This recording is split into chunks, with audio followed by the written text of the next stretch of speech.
Today's meditation for working through grief,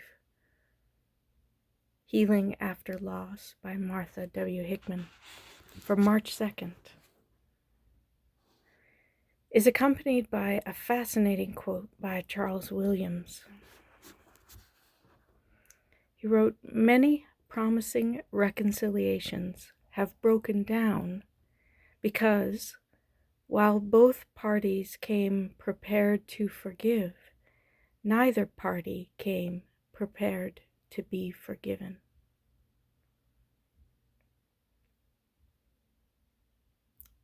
If you haven't caught that, today's meditation is about the complexities of forgiveness.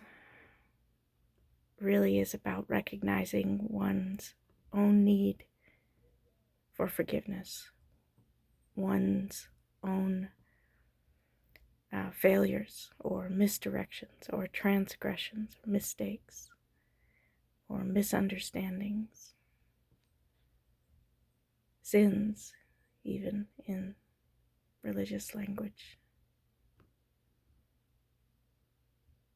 If we are only looking at what's wrong in the other person and feeling righteous about our willingness to forgive them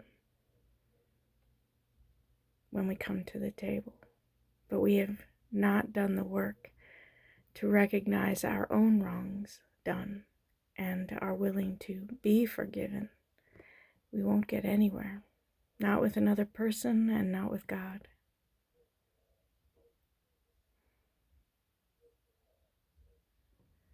And sometimes the other person is pointing out wrongs we have done, and we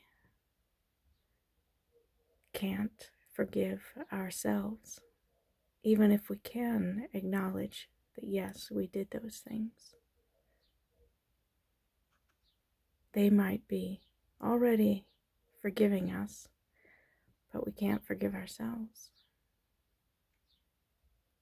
Then reconciliation has broken down.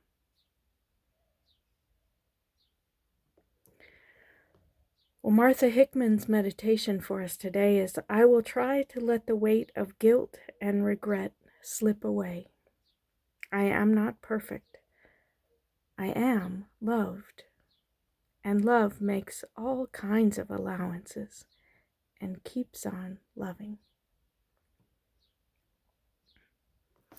Martha Hickman writes, sometimes it is the last stone to be lifted from the grieving heart, the inability to accept forgiveness.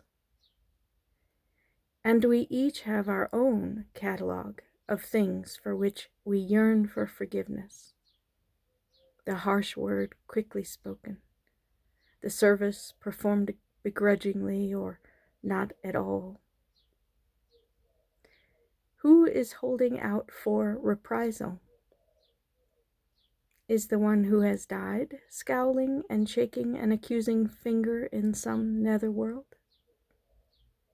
More than likely, it's we who continue to berate ourselves. How could you? Or berate the other person. When you forgive yourself, you're forgiven, says Elizabeth Kubler-Ross, who for many years has written about and consoled others with the stages of grief. You might imagine a conversation between you and the one for whom you grieve. Would you want that person to be without flaws?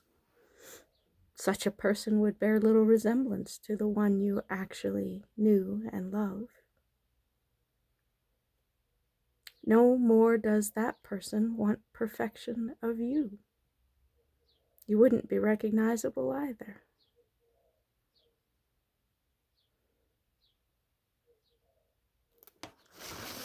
Yes, we are quick to admit that no one is perfect. But when we actually think about what makes us not perfect,